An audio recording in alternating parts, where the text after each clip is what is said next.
જય Hind. Only for exam ચેનલમાં તમારા દરેક મિત્રોનું હાર્દિક સ્વાગત છે.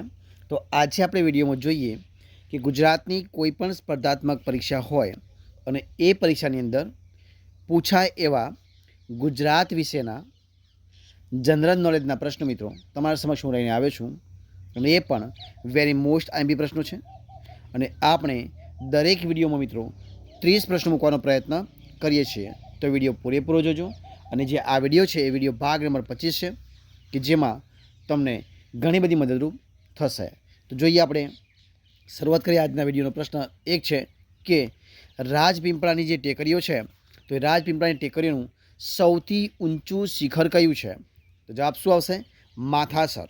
શું આવશે? માથાસર આવશે. જોઈએ પ્રશ્ન આગળ. ગરુડેશ્વર તાલુકો કયા જિલ્લામાં આવેલો છે? તો નર્મદા જિલ્લામાં. કયા જિલ્લામાં?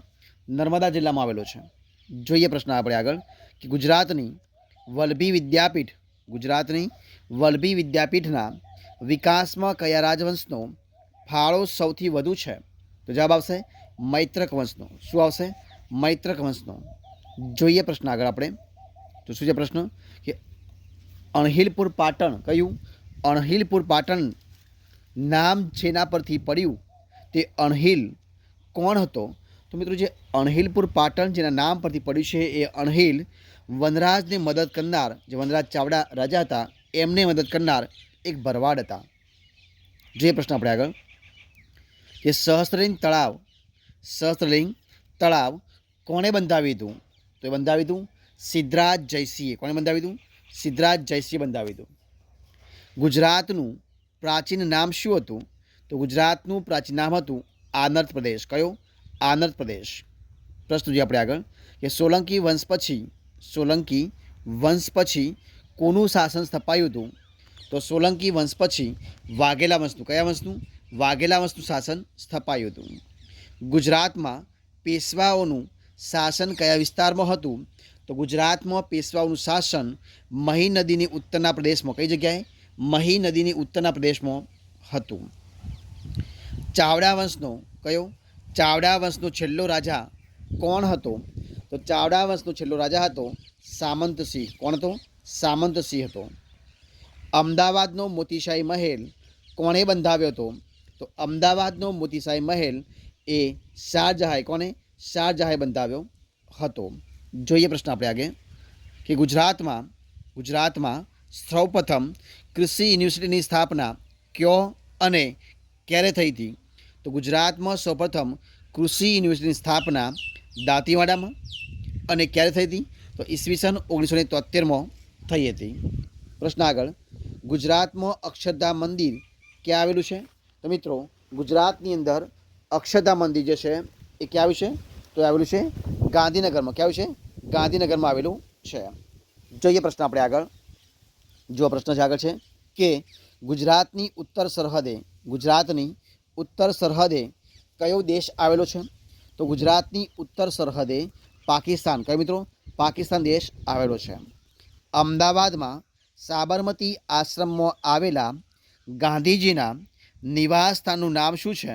તો અમદાવાદમાં સાબરમતી આશ્રમમાં આવેલા ગાંધીજીના નિવાસસ્થાનનું નામ છે હૃદયકુંજ. શું નામ છે? હૃદયકુંજ. પ્રશ્ન આપણે આગળ જોઈએ કે ગુજરાતમાં રાષ્ટ્રભાષાના પ્રચાર માટે કઈ સંસ્થા કામ કરે છે? તો એ કામ કરે છે ગુજરાત પ્રાંતીય રાષ્ટ્રભાષા સમિતિ. કઈ? ગુજરાત પ્રાંતીય રાષ્ટ્રભાષા સમિતિ.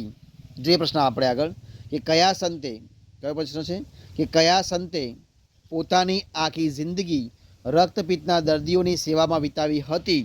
તો આવશે મિત્રો સંત અમર દેવીદાસ. શું આવશે? સંત અમર દેવીદાસે. જે પ્રશ્ન આપણે આગળ નરસિંહ મહેતાનો જન્મ ક્યાં થયો હતો? તો નરસિંહ મહેતાનો જન્મ થયો હતો તળાજામાં. ક્યાં થયો હતો? તળાજામાં. ગુજરાતમાં સૌપ્રથમ આયુર્વેદ કોલેજની સ્થાપના ક્યારે અને ક્યાં થઈ હતી? તો ગુજરાતમાં સૌપ્રથમ આયુર્વેદ કોલેજની સ્થાપના ઈસવીસન 1923માં. ક્યારે?